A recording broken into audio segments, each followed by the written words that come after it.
ইমানদার ব্যক্তির কবরে বলা হবে তুমি যেমন কর্ম করেছো তেমন ফল পাবে, তোমার উপরে সামান্য জুলুমটুকু করা হবে না। তাকে বসানো হবে, বসিয়ে প্রথম যে প্রশ্ন হবে, প্রথম প্রশ্ন হলো মার রব্বুক, তোমার রবকে বলো। প্রথম কি প্রশ্ন বাবা? দিনে কত টাকা উপার্জন করেছো বলো, এ প্রশ্ন ফেরেশতারা করবে না। দুপুরে কি দিয়ে ভাত খেয়েছো বলো, এ প্রশ্ন কিন্তু হবে না। তোমার বাড়িতে এসি ছিল কিনা বলো, তোমার গাড়িটা কত লাখ টাকা ছিল বলো, তোমার ফোনটা আইফোন ছিল কিনা বলো, এসব প্রশ্ন কিন্তু হবে। গাছতলায় বসেছিলে, ভাড়ার ঘরে ছিলে, কি 10 লক্ষ টাকার বাড়িতে ছিলে, এসব প্রশ্ন হবে না। প্রথম যে প্রশ্ন তোমাকে করা হবে মার রব্বুক, তোমার রবকে বলো, তোমার প্রতিপালককে বলো, তোমার মালিককে বলো। ঈমানদার মুমিন ব্যক্তি সঙ্গে সঙ্গে বলবে আমার রব হলেন আল্লাহ। জোরে বলুন না সুবহানাল্লাহ। নামাজি ব্যক্তিদের মুখ দিয়ে বার হয়ে যাবে আমার রব হলেন আল্লাহ। কেন আমার রব আল্লাহ? নামাজি ব্যক্তি যখন নামাজ পড়ে আল্লাহু আকবার বলে নিয়ত করার পরে নামাজি ব্যক্তি সূরা ফাতিহা দিয়ে নামাজ শুরু করে আলহামদুলিল্লাহি রাব্বিল আলামিন। সমস্ত প্রশংসা সেই আল্লাহর যিনি বিশ্ব জাহানের পালন কর্তা। এই ব্যক্তি যখন বলবে আমার রব আল্লাহ, ফেরেশতা আরো দুটো প্রশ্ন করবে। দ্বিতীয় প্রশ্ন মান দিনুক, তোমার দিন কি বলো, তুমি কিসের উপরে ছিলে বলো। কেউ যদি বলে আমি সিপিএম, কেউ যদি বলে আমি কংগ্রেস, কেউ যদি বলে আমি তৃণমূল, এসব শব্দ শুনলে ফেরেশতারা খুশি হবে? বলেন যে উত্তরটা দিতে হবে তোমার দিন কি ছিল বলো। দিন সেদিন একটাই হবে, আমার দিন ছিল ইসলাম। জোরে বলুন না সুবহানাল্লাহ। দুটো প্রশ্ন হলো, দুটো উত্তরও হয়ে গেল। 3 নম্বর প্রশ্ন, আল্লাহর নবীকে কোন কোন কবরে হাজির করানো হবে। আল্লাহর নবী সাল্লাল্লাহু আলাইহি সাল্লামের আকৃতি কবরে বান্দার সামনে ধরা হবে, হয়ে কি বলা হবে মান হাদার রাজুল, এই ব্যক্তি সম্পর্কে তুমি কি জানো বলো, এই ব্যক্তি সম্পর্কে তুমি কি জানো বলো, এই ব্যক্তিকে তুমি চেনো কি বলো। ঈমানদার মুমিন ব্যক্তি সেই সময় বলবে এই ব্যক্তি কেউ নয়, ইনি হলেন আমাদের বিশ্ব নবী মুহাম্মাদুর রাসূলুল্লাহ। জোরে বলুন না সুবহানাল্লাহ। আচ্ছা আপনি বলুন, এখন যদি ধরুন 1 মিনিটের জন্য ধরে নিচ্ছি, এখন যদি এই মজলিসে আল্লাহর নবী সাল্লাল্লাহু আলাইহি সাল্লামকে হাজির করানো হয়, দেখে সবাই চিনতে পারবে? কি বলছেন? যে ছেলেটা রবীন্দ্রনাথ ঠাকুরকে বইতে পড়েনি, রবীন্দ্রনাথ ঠাকুরকে জ্যান্ত অবস্থায় দেখেনি, রবীন্দ্রনাথের ছবি কোনোদিন দেখেনি, তার সামনে যদি রবীন্দ্রনাথ ঠাকুরকে হাজির করানো হয় সে চিনতে পারবে? পারবে না।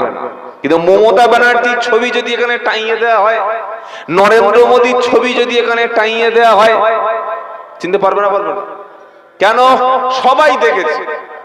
তো আল্লাহর নবীকে কবরে হাজির করানো হবে, নবীর প্রতিকৃতি কবরে দেখানো হবে। ঈমানদার মুমিন ব্যক্তি চিনতে পারবে, কারণ ঈমানদার মুমিন ব্যক্তির অন্তরে তার ছবি আল্লাহর নবীর আকৃতি ঈমানদারের অন্তরে গাঁথা থাকে। বলুন সুবহানাল্লাহ। নবীর মতো টুপি পরে, নবীর মতো খাবার খায়, নবীর মতো দাড়ি রাখে, নবীর মতো সালাম দেয়, নবীর মতো ওযু করে বিছানায় ঘুমায়, নবীর মতো বিবির সঙ্গে ভালো ব্যবহার করে, নবীর মতো নামাজ পড়ে, নবীর মতো কোরআন পড়ে, নবীর মতো আখলাক চরিত্র তার, এই রকম নবীর আকৃতি, নবীর আখলাক যার মধ্যে আছে, সেই ব্যক্তির সামনে আল্লাহর নবীকে হাজির করানো হলে সাথে সাথে আল্লাহর নবীকে চিনতে পেরে যাবে। বলুন সুবহানাল্লাহ। ওই সময় কাফের বেঈমানগুলির সামনে আল্লাহর নবীকে হাজির করানো যখন হবে, কাফের বেঈমানরা তখন বলবে, হা হালা আদরি, চিনি না জানি না, আমার রবকে জানি না, আমার ধর্ম আমি কি জানি না, আর আল্লাহর নবীকেও চিনতে পারছি। জোরে বলেন না। আল্লাহর নবীকে যখন চিনতে পারবে না, এবার ফেরেশতারা তৈরি হবে, শাস্তি দেওয়ার জন্য তৈরি হবে।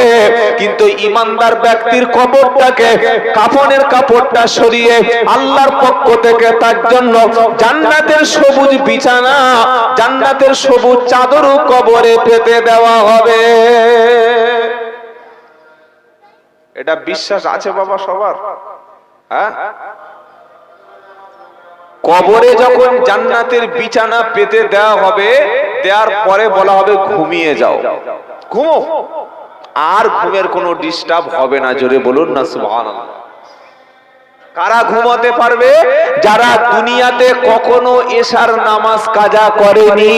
দুনিয়াতে আজান হলো আসসালাতু খায়রুম মিনান নাউম, তার মানে কি? আসসালাতু খায়রুম মিনান নাওম মানে হলো ঘুম থেকে নামাজ উত্তম, তাই তো ভাই?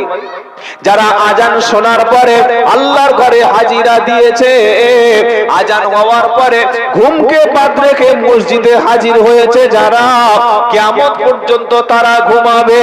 কিয়ামতের দিন ফাইদা নুফিখা ফিস সূরি ফালা আনসাবা বাইনাহুম ইয়াওমা ইদিন ওয়ালা ইয়াতাসাআলুন।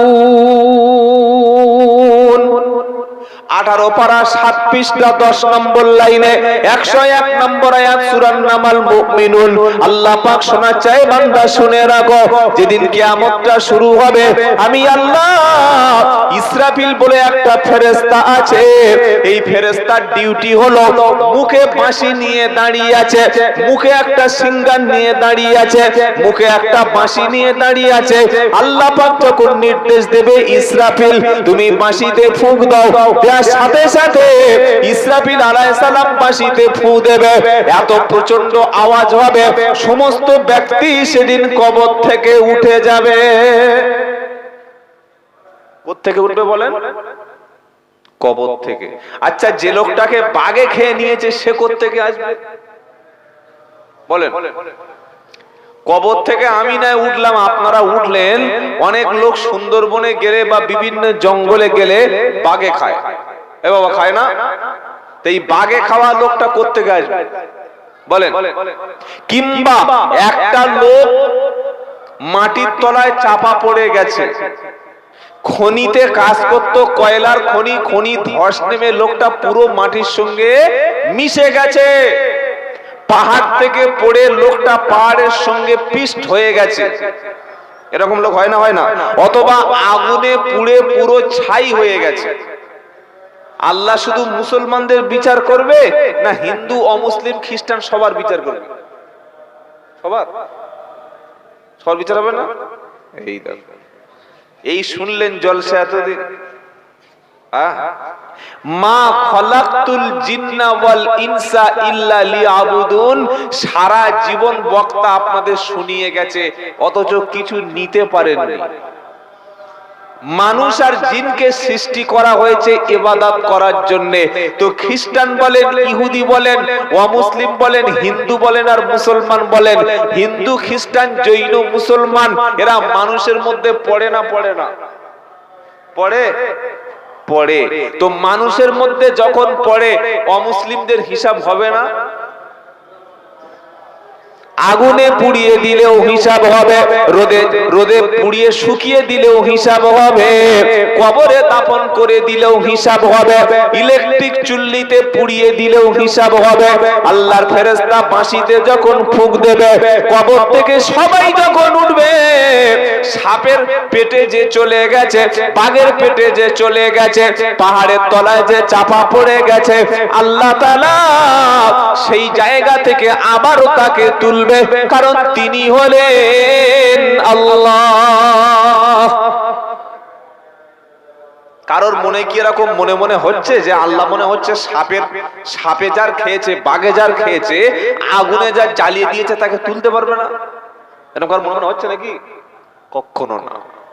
যদি মনে মনে হয় যে কবর থেকে লোকটা উঠবে বুঝতে পারছি, কিন্তু বাঘের পেটে যে গেছে, যে জঙ্গলে পুরো ছাই হয়ে গেছে, মাটির তলায় চলে গেছে, তার উপায়টা কি হবে? আল্লাহ বলছে শোনো, তুমি পালিয়ে যেতে পারবে না আমার হাত থেকে। দুনিয়ায় পালানোর চেষ্টা করো, কিন্তু আখিরাতে পালানোর রাস্তা নাই ভাই। তুমি যখন বিয়ে করলে, স্বামী স্ত্রী যখন বিয়ে হলো, যেদিন বিয়ে হয় সেদিন কিন্তু বিবির পেটে বাচ্চা থাকে না। বিয়ে হওয়ার এক সপ্তাহ পরে স্বামী স্ত্রী যখন শারীরিক সম্পর্ক করলো, স্বামীর শরীর থেকে এক ফোঁটা, দু ফোঁটা, তিন ফোঁটা নাপাক নিকৃষ্ট দুর্গন্ধ পানি স্ত্রীর শরীরে প্রবেশ করলো। ওটা 40 দিন ওই অবস্থায় থাকলো। 40 দিন পরে শুক্র বিন্দুটা, শুক্র কীটটা, স্পার্মটা আল্লাহ বলেন আমি রক্ততে পরিণত করি, রক্ত থেকে মাংস, মাংসের উপরে হাড় হাড্ডি, এইভাবে আমি আল্লাহ 9 মাস 10 দিন পরে মানুষ আকারে আমি মায়ের পেট থেকে বার করে আনি। বললে হুজুর এটা গল্প করছেন, কিন্তু কোথায় লেখা আছে, দলিল কি আছে বলো? কোরআন শোনাচ্ছে ফাল ইয়ানদুরিল ইনসানু মিম্মা খুলিকা মিম্মা ইন দাফিক ইয়াখরুজু মিন বাইনিস সুলবি ওয়াত তারাইব। মানুষ কি তার জন্মের অবস্থাটা লক্ষ্য করে না?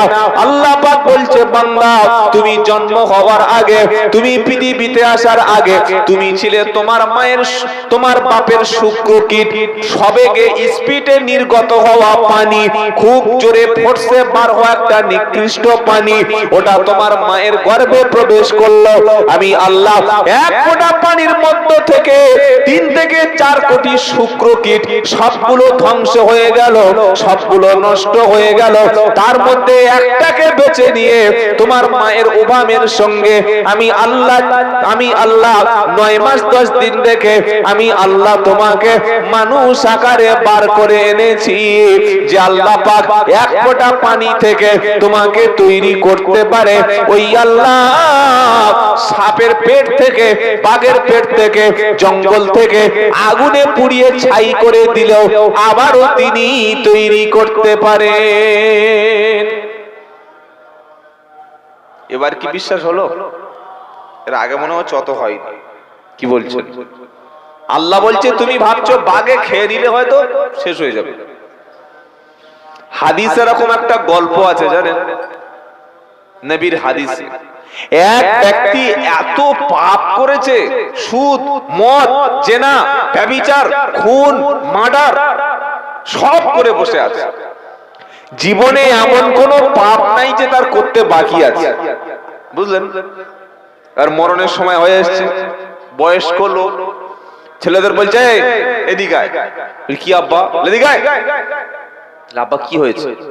বললে আমার মরণের আর বেশি দিন সময় বাকি নাই, আমি যেদিন মারা যাব, মারা যাওয়ার পরে আমাকে যেন খবরদার গোসল দিয়ে ওই কাপড় পরিয়ে আর ওই কবর নিয়ে যাবি। কেন? তুই তো মুসলমান। আরে আমি যা বলছি শোন না, আমি যেটা বলছি সেটাই শোন। মুসলমান তাতে কি আছে? আমার মরণের পরে কাপড় পরিয়ে গোসল দিয়ে কবরস্থানে লাশ নিয়ে যাবি? জোরে বলেন যাবি না? বলে কেন? কি ব্যাপার বল? আব্বা বলছে শোন ছেলেরা, যেদিন আমি মারা যাব আমার লাশটাকে গোসল দিয়ে কাফন পরিয়ে কবরস্থানে নিয়ে যাওয়ার দরকার নাই, সমুদ্রের পাশে চলে যাবে, আগুনে পুড়িয়ে জ্বালিয়ে ছাই করে দিয়ে ছাইটুকু সমুদ্রের মধ্যে ভাসিয়ে দিবি, বাকি ছাইটুকু হাওয়ায় উড়িয়ে দিবি। কারণ আমি যে পাপ করেছি, অপরাধ করেছি, আমার মতো পাপী যদি কবরে যায়, কবরে কোনো হিসাব দিতে পারবো না, ফেরেশতাদের আযাব আমি সহ্য করতে পারবো না। আমার লাশ যদি পুড়িয়ে ছাই করে দেওয়া হয়, আল্লাহ আমাকে ধরতে পারবে না। মূর্খ হলেও হাতের লেখা কি? মূর্খ হলেও হাতের লেখা ভালো। ও জানে ছাই করে দিলে আল্লাহ ধরতে পারবে। আল্লাহ ধরতে পারবে তো? কি বলছেন? আল্লাহ ছাই ধরতে পারবে? বাপের ওসিয়াত অনুযায়ী কাজ হলো, লোকটি যখন মারা গেল ছেলেরা আগুনে পুড়িয়ে দিল, ছাইকে নিয়ে অর্ধেক নদীতে ভাসিয়ে দিল, বাকি ছাইটুকু নিয়ে হাওয়ায় উড়িয়ে দিল। আল্লাহ পাক যখন কোন কাজ করেন শুধু বলেন কুন, ইদা কাদা আমরান ফা ইন্নামা ইয়াকুলু লাহু কুন ফায়াকুন। আল্লাহ যখন কোন কাজ করেন শুধু যদি বলেন কুন, বলার সাথে সাথে হয়ে যায়। ছেলেরা বাপের লাশটাকে পুড়িয়ে সমুদ্রে ভাসিয়ে দিল, বাকি অংশটুকু হাওয়ায় উড়িয়ে দিল যেন ফেরেশতা না ধরতে পারে। আল্লাহ পাক নির্দেশ দিল ফেরেশতা ওই ব্যক্তির লাশটাকে যখন পুড়িয়ে ছাই করে দিয়েছে ওকে ধরে নিয়ে চলে এসো। আল্লাহ পাক পুনরায় মানুষ সৃষ্টি করলো, করে বলল, এ বান্দা তুমি ভেবেছো যে পালিয়ে যাবে, তুমি ভেবেছো তোমার পাপটা গোপন হবে, ছাই করে পুড়িয়ে দিলে তোমাকে হিসাব হবে না, এবারও বলো তুমি কোথায় যাবে? বান্দা সেই সময় বললে, আল্লাহ আমি ভুল করে ফেলেছি। আল্লাহ পাক বলে, বান্দা তুমি যে প্ল্যান করেছিলে কিসের জন্যই প্ল্যান করেছো বলো? বান্দা ওই সময় বললে, রব্বানা আমি যে পাপ করেছিলাম আমি ভেবেছি আমার মতো অপরাধীকে আল্লাহ আপনি ক্ষমা করবেন না, আমি আপনার ভয়ে এই কাজটা করেছি। আল্লাহ পাক বলে, বান্দা সত্যি করে বলো কিসের ভয়? ওই সময় বান্দা বলল, রব্বানা জাহান্নামের ভয়, কবরের আযাবের ভয়, এমন কাজটা আমি করেছি। আল্লাহ পাক বলে, বান্দা তোমার অন্তরে আমার ভয় ছিল, তোমার দিলে আমার প্রতি ভয় ছিল, এই ভয় থাকার কারণে আমি আল্লাহ তোমার জীবনের সমস্ত পাপগুলি মুছে ফেলে দিলাম। আপনারা আবার যেন মরে গেলে এই কাজ করবেন না। কি অনেকে ভাবছে তাহলে আমি ওরকম করি, হবে? সে তো না জেনে করেছে, আর আমরা তো জেনে করি। কি বলছেন? জেনে করি। তো কবর থেকে যখন তার লাশকে আল্লাহ তুললেন, কিয়ামতের দিন বাঁশিতে ফুঁক দিল, ইসরাফিল আলাইহিস সালাম সব সময় বাঁশি মুখে নিয়ে দাঁড়িয়ে আছে। এত প্রচন্ড বিকট আওয়াজ, যে আওয়াজের তীব্রতা এত বেশি, কবর থেকে লাশগুলো সেদিন বার হয়ে যাবে। জোরে বলুন না সুবহানাল্লাহ। অবস্থা কেমন হবে? ফাইদা নুফিখা ফিস-সূরি ফালা আনসাবা বাইনাহুম ইয়াউমা ইদি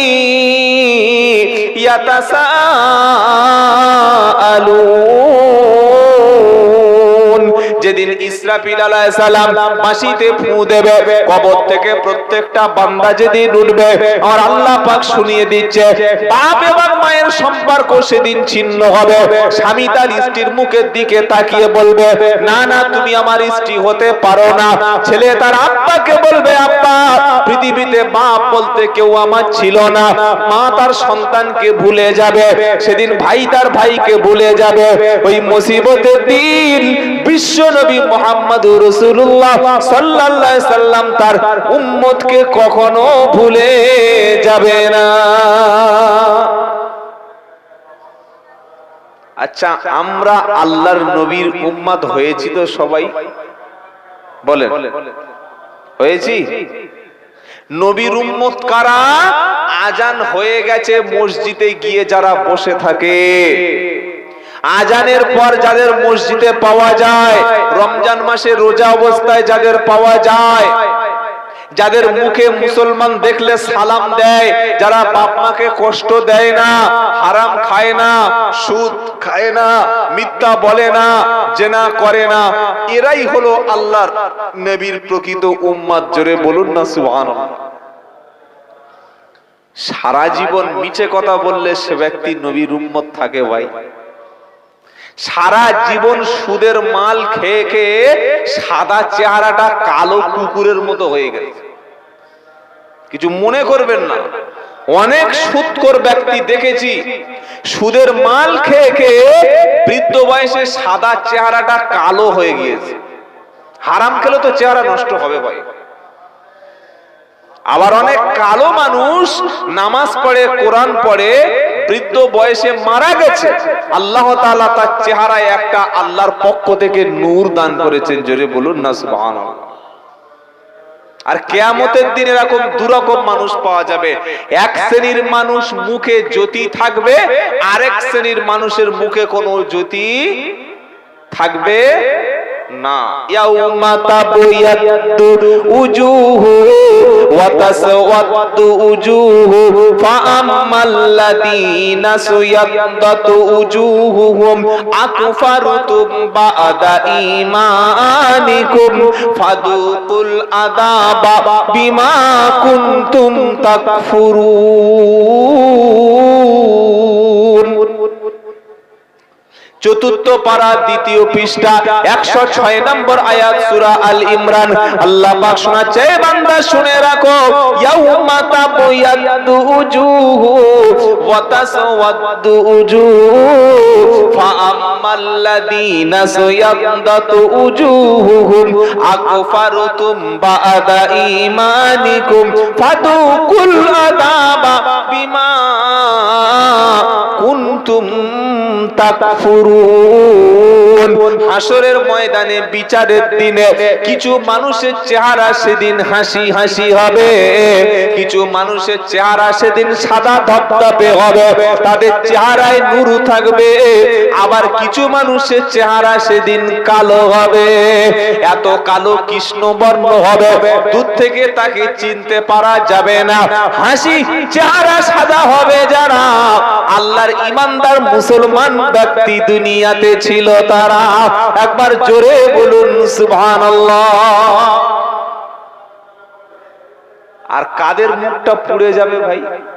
যাদের দুনিয়াতে মুখে কখনো উজুর পানি লাগেনি, যারা মসজিদে কখনো যেতে পারেনি, যারা মুখ দিয়ে মিথ্যা কথা বলেছে, সুদের মাল খেয়েছে, যারা যাদের চেহারা কখনো আলেমদের সোহবতে যায়নি, যারা কখনো জীবনে সৎ পথে থাকেনি, হারাম মাল উপার্জন করেছে, আল্লাহ তাআলা এই বান্দাদের চেহারা থেকে নূর সেদিন কেড়ে দেবে। আর ঈমানদার ব্যক্তির সামনে পিছনে ডান দিকে বাম দিকে আল্লাহর পক্ষ থেকে হাসরের ময়দানে নূর দান করা হবে। এই আলোগুলো সব যদি লিভিয়ে দেওয়া যায়, আমরা একে অপরের মুখ দেখা পাবো? বলেন না, সব অন্ধকার। চাঁদের আলো আছে, হঠাৎ আকাশে যদি মেঘ করে রাত্রেবেলা, তারকা সব যদি ডুবে যায়, অস্তমিত হয়ে যায়, কেউ কারোর মুখ দেখে চিনতে পাবে না। গোটা হাসরের ময়দানে সূর্য নাই, চাঁদ নাই, আলো নাই, গোটা গ্রহ নক্ষত্র সব শেষ হয়ে গেছে। এরকম অন্ধকার, ঘুটঘুটে অন্ধকার। আল্লাহ পাক বলবে, যাও হে বান্দা, সবাই জান্নাতের দিকে চলে যাও। জান্নাতে যাওয়ার আগে প্রথম যে পুল পড়বে, প্রথম যে রাস্তাটা পড়বে, ওই রাস্তাটার নাম হচ্ছে পুল সিরাত। ওই রাস্তাটার নাম কি? জোরে বলেন। পুল সিরাত। ওটা হাওড়া ব্রিজের মতো না, ওটা বালি ব্রিজের মতো না, ওটা বিদ্যাসাগর সেতুর মতো নয় ভাই। এত সরু, এত সূক্ষ্ম, এত ধারালো, তরবারির চাইতে ধার বেশি, এত সূক্ষ্ম হবে। সেই ব্রিজ থেকে, সেই সেতু থেকে আল্লাহর নবীরা, আল্লাহর ওলিরা, আল্লাহর বান্দারা, আল্লাহর মুত্তাকি খাস বান্দাগুলি, ঈমানদার ব্যক্তিগুলি বিদ্যুতের মতো সেদিন পার হয়ে চলে যাবে। জোরে বলবেন না সুবহানাল্লাহ। যার যেমন ঈমান, সে তত গতিতে পার হয়ে যাবে। যেমন যার গাড়ি ভালো, সে দ্রুত ছুটবে। সাইকেল যেমন যাবে, আর বাইক কি তেমন যাবে? জোরে যাবে। আবার বাইক যেমন গতিতে ছোটে, চার চাকা তার চাইতে জোরে যাবে না আস্তে যাবে? জোরে যাবে। আবার চার চাকার চাইতে যদি কেউ প্লেনে যায়, সেটা আরো জোরে যাবে। যার দাম যত বেশি, সে ছুটবে তত। কি বলছেন?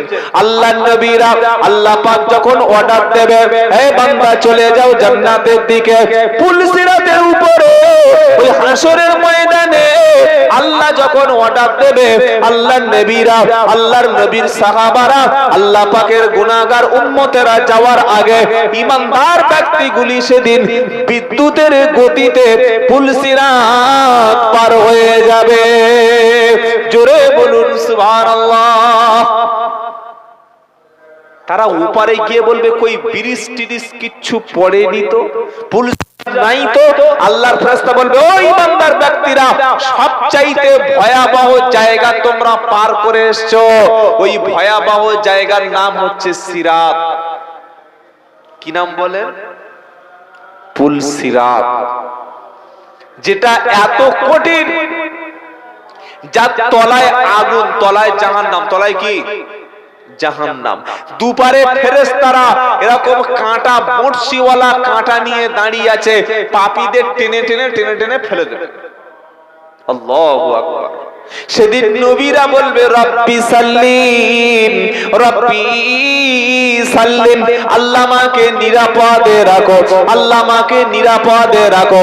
ঈমানদার ব্যক্তিরা সেদিন পার হবে, নবীদেরকে নূর দেওয়া হবে, ঈমানদার ব্যক্তিদের নূর দেওয়া হবে, গুনাহগার ব্যক্তিদের নূর অল্প হবে। আর কাফের বেঈমান মুশরিকরা, আল্লাহর রাসূলের দুশমনেরা সেদিন আল্লাহর পক্ষ থেকে কোনো নূর পাবে না। সেদিন যেদিকে তাকাবে দেখবে অন্ধকার, সামনে জাহান্নাম, এবার পুলসিরাত, পুলসিরাত পার হয়ে ওপারে জাহান্নাম। সামনে যখন পুলসিরাত, ফেরেশতারা দাঁড়িয়ে আছে লাইন দিয়ে, আল্লাহ তাআলা কাফের বেঈমানদেরকে বলবে যাও তোমরা পার হয়ে ওদিকে জান্নাতে চলে যাও। এরা সামনে যাবে, পিছনে যাবে, যেদিকে তাকাবে সেদিকে অন্ধকার, যেদিকে তাকাবে সেদিকে অন্ধকার। আপনি বলুন তো, যদি আপনার চোখটা বেঁধে, মোটা কাপড় দিয়ে বেঁধে রাত্রেবেলা ছেড়ে দেয়া হয়, এই রাস্তা থেকে আপনার এই মুন্সিরহাট পর্যন্ত যেতে পারবেন তো?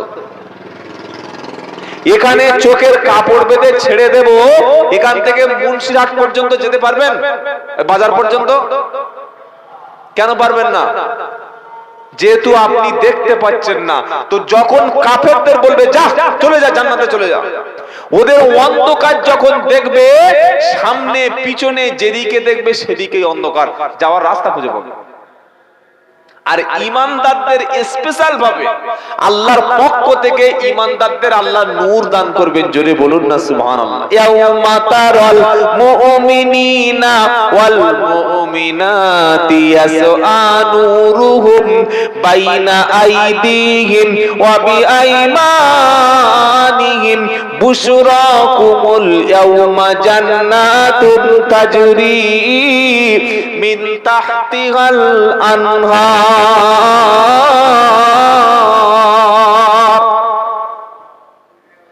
সূরা হাদীদের 18 পৃষ্ঠা 4 নম্বর লাইনের 12 নম্বর আয়াত আল্লাহ পাক শোনাচ্ছে, ঈমানদার ব্যক্তি শুনে রাখো, আমি আল্লাহ ঈমানদার মুমিন ব্যক্তির সামনে নূর দেব, পিছনে নূর দেব, ডান দিকে নূর দেব, বাম দিকে নূর দেব।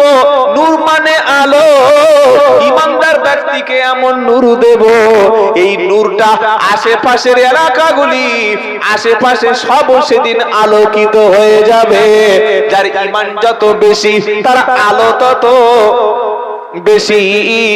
ঈমানদার ব্যক্তিগুলি নূর নিয়ে ওই রকম পুলসিরাত, এত সরু, এত সূক্ষ্ম, ধারালো, তরবারি চাইতে ধারালো, চুলের চাইতে আরো সূক্ষ্ম, ঈমানদার ব্যক্তিগুলি ওই রকম পুলসিরাত পার হয়ে ওপারে আল্লাহর জান্নাতের দরজা পর্যন্ত পৌঁছে যাবে।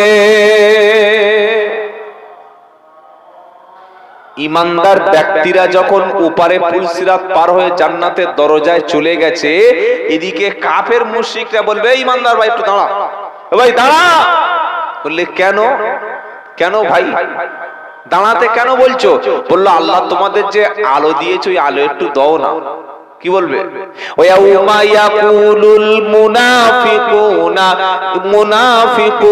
ওয়াল মুনাফিকাতু লিল্লাযীনা আমানু উযুরনা নাকতাবিস মিন নূরিকুম কিলা রুজিউ ওয়ারাআকুম ফালতামিসু নূরা।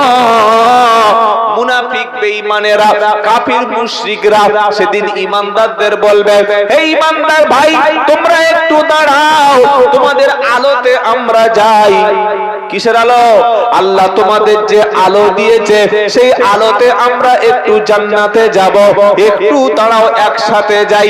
ঈমানদার ব্যক্তি বলবে, কিলার জিওয়ারাকুম ফালতামিসু নূরা, ফিরে যাও পিছনের দিকে, আমার কাছে আলোর কথা বলো না। তখন ঈমানদার ব্যক্তিদেরকে কাফের মুনাফিকরা বলবে, হে ঈমানদার ব্যক্তি, দুজনে একসাথে চা খেয়েছিলাম, দুজনে একসাথে গল্প করেছিলাম, একসাথে ব্যবসা বাণিজ্য করেছি, একসাথে চাকরি বাকরি করেছি, আজ তুমি স্বার্থপর কেন হয়ে যাচ্ছ? তুমি কেন একা চলে যাচ্ছ? আমাদের একটু সাথে করে নাও।